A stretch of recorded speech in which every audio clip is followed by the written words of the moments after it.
There will no longer be lifestyle checks on government officials. Ombudsman Samuel Martires has put a stop to it.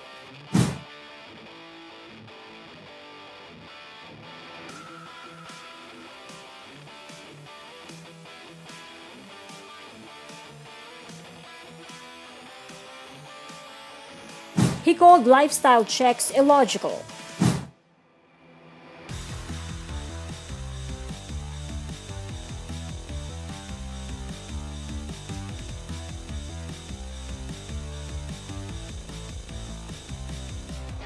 Martires told this to lawmakers during the budget hearing of the House Appropriations Committee.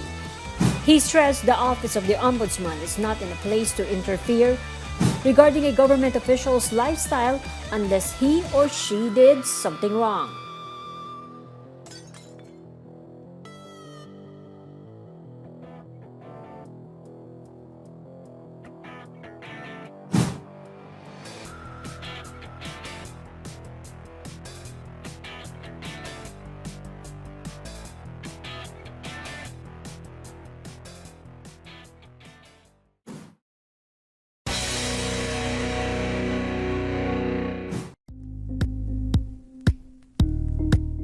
Thank you for watching Politico TV. Please like and subscribe to our channel for more videos.